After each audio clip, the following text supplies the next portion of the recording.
Hi guys, welcome along to another video. So today we're going to have a look at the newly released conversion kit for the LD3. So this is a fully machined CNC gearbox which converts the LD3 Schumacher car to a 5 gear, which is obviously what Willspeed are renowned for.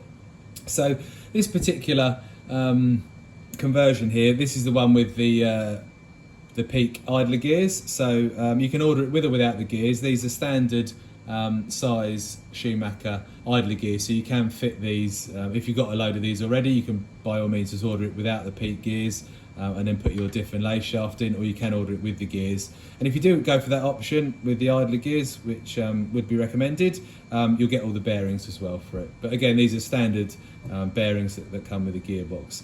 So yeah, like I say, it comes with the gear cover, which is a bespoke design piece with the, if I can pick it up on camera, with the Willspeed logo in it, which looks really, really nice. Then we've got the gearbox, which is anodised in black, so for that stealth look, it looks really, really nice, and the fit and finish and quality is absolutely amazing, as you'd expect from Willspeed. So you can see the idler pegs there, and it's got the machined in there, you've got the Willspeed logo, which is really cool. And this is the other side of the gearbox, so you've got the second half of the pegs there, and then where the bolts will recess in there as well. And then included, you get all the hardware specifically for the conversion kit. So you've got your countersunk bolts for underneath the car, and then these are for holding the gearbox together. But I'll talk you through those as we go through the build and get it together. So there we go, so this is a quick introduction, and now let's get building.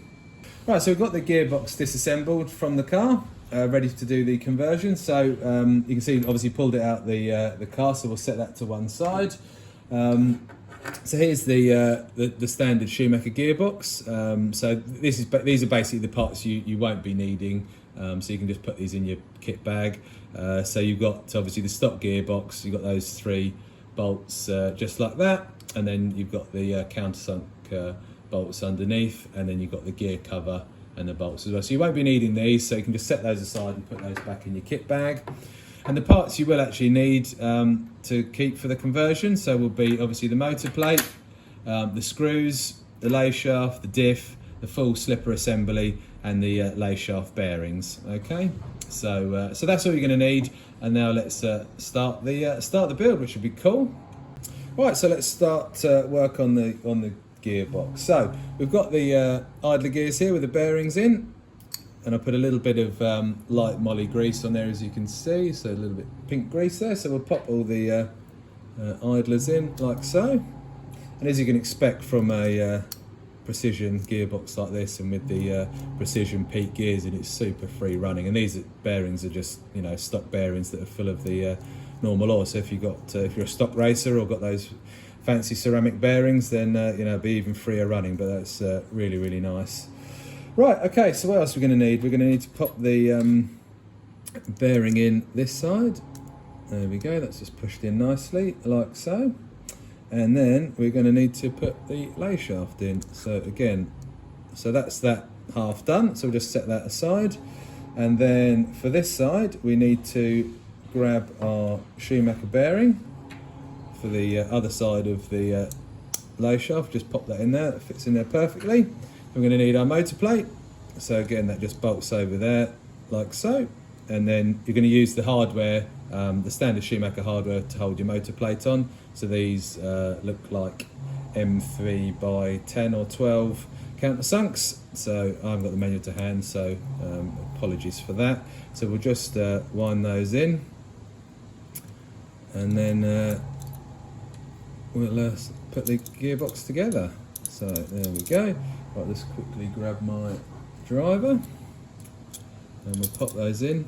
Regarding thread lock, you know, you can use a little bit if you wish. Obviously don't go mad, you don't want to get your screws stuck in your lovely Willspeed gearbox, but you know, the gears, sorry, the bolts tend to hold themselves quite well anyway once you've nipped them up. And again, don't go mad doing them up. This is made of aluminium, although it's you know, hard anodised, etc. It is pretty tough, but again, don't go mad cranking them up super tight, but just, you know, little nip, which I know is hard to say on camera, or show on camera even. But yeah, there we go. So that's that part done. So now we can assemble the gearbox together, and I'll run through the hardware that you need. So we've got both gearbox halves like so, and then we'll just pop them together. So there we go, it just drops together. Look, perfect, fits beautifully. Oh, there we go, and it's again super free running there, which is cool. Right, so there's the gearbox done. So now we're just going to grab hardware. So in the hardware there, you'll need to sort of sort it into little groups like I've done. So these three M3 by 12s, these basically go here, here and here, and hold the gearbox together where the pins are. Then you have your M3 by 10 button head, which goes here. And then obviously the countersunk ones here go underneath the gearbox. And then these two button head M3 by 6s hold on the spur gear cover. So we'll just grab these three and pop those in here like so. And again, we'll just nip those up.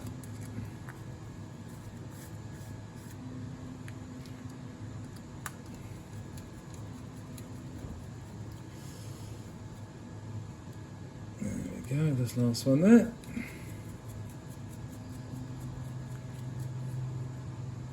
Then we'll grab our M3 by 10, and that just goes in the upper front of the gearbox like so. Let's do them up.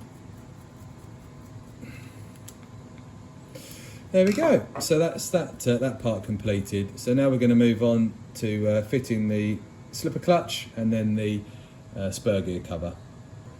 Right, so that's the slipper clutch assembled onto the gearbox. Like you can see, I did that off camera because it's a little bit fiddly. Then we'll just put the slipper spring on. So that goes like that, that goes like that. We'll put the little M3 nut on and do that up. Good old school Tamiya wrench. Nothing flash here. Right, so we'll do this up. And I wrote down my slipper setting before I started the video. So normally this is at about sort of 8mm of exposed thread. So we just grab the calipers and check that to get it basically where it was. So just wind that in a little bit more. There we go, a tiny bit more, half a turn, and I think we're about there. Obviously we'll reset that when we're back at the track. So that's the lay shaft completed, so you can see how free running it is. Anyway, right, so now we just pop the spur gear cover on. So that basically just sits like so. So you've got a mounting point, I'll just use that so you can see, mounting point here, and then one on the back side of the gearbox there. So we're going to use these M3 by 6 button heads just to do that. So we'll just pop that on there and grab those little bolts. So we'll just stick that in there. That's that one done. And then we'll go to the one on the back. Just put that on the driver and put that there. There we go, just snug those up. Again, you don't need to go mad on these, just snug them up. There.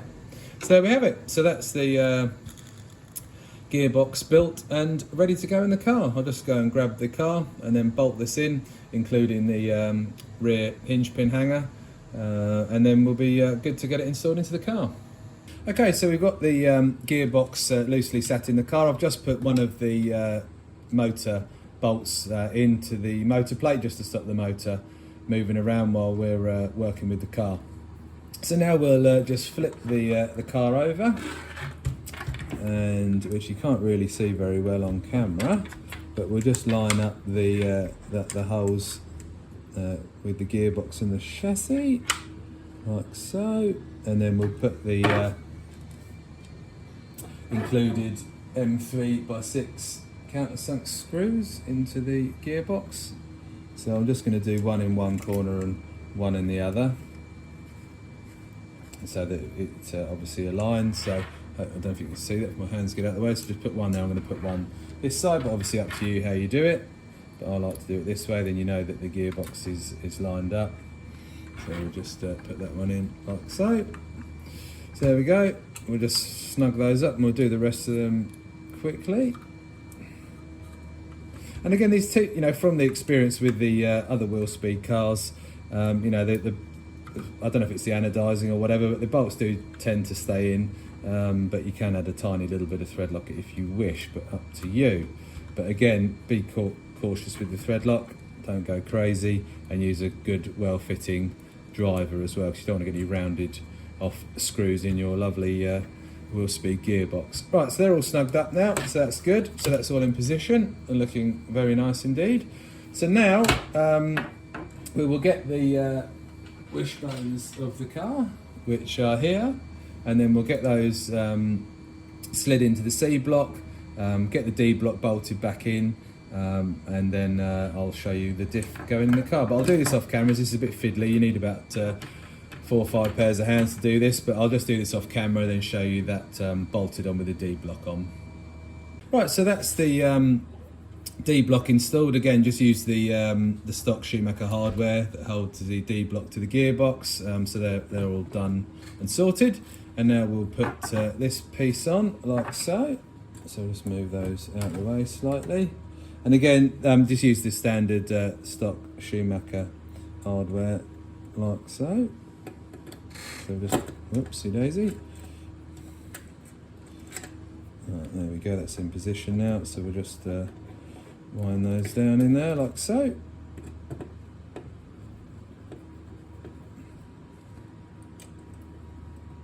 Just bring the roll bar back over the top. Sorry, my hand's in the way. There you go, you can see what I'm doing there. So again, we'll snug those up like that. And then we'll pop the links back on like that.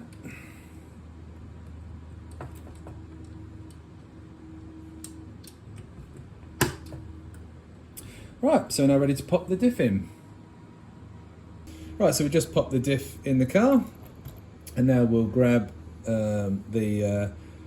basically the rear end of the car. So we'll got the gearbox top there, and again, this is all the stock Schumacher hardware. You can see that's already in, ready to be bolted down. So we'll just do that now, and obviously make sure your roll bars are in the right spot and clamped correctly. So we'll just pop that down like so, and our roll bar's okay. It's sitting nicely, so we'll snug up these bolts now. Sorry, I'll move my hand so you can see what I'm doing. And again, with these, I'll just you know, do opposites, so the gearbox pulls down nicely. There we go, nearly there. Let's snug those two down, then we'll go back over them again in just a second. Let's just make sure that roll bar's okay. Yep, that's not pinched up. So again, we'll do this side. Again, just to speed things up, use both hands. There we go. Right, and then this corner one. Then we'll just go around again and snug them up. Pop the shocks on, and then we're nearly done. So it's just, right, so that's snugged now. We'll go back over it again, and again going in the corners. Sorted. Right, there we go. So now we'll just pop the shocks back on. Now it's starting to look like a car again. There. So that's got that bit done. So I'll give you a bit of a quick view. Off camera, I already moved the fan to this position.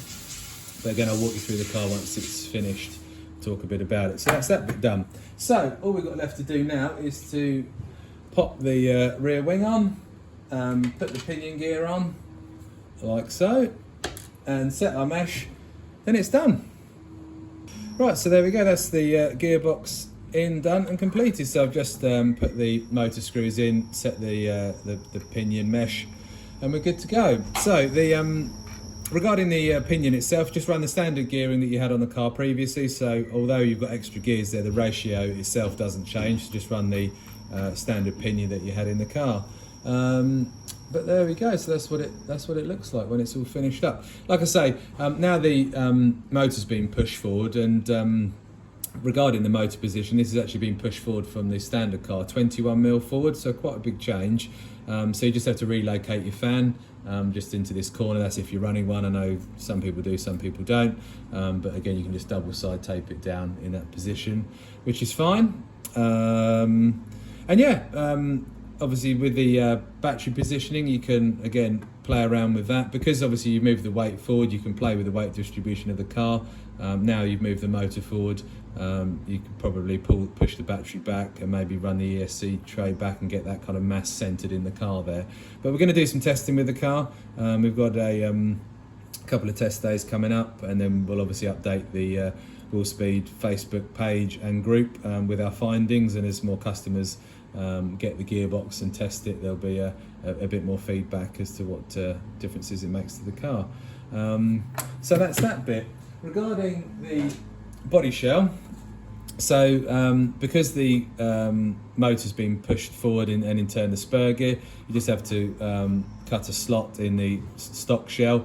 We are looking at some other options regarding the body shells. So the AE 6.4 shell seems to fit the car pretty well, but again, when the the gearbox gets out to the customers, I'm sure people will have a play, but you basically just have to cut a slot there, and then it fits in quite nicely. And again, if you had a bit of black in the paint job at the back, it would kind of disappear, but it looks fine, you know. There we go. So that's it with the standard shell. But again, there's quite a few J Concept shells and Penguin RC shells that are aftermarket that may be a bit different, but we just wanted to show you guys how it's done for the standard kit shell. And there you go, and that's that finished.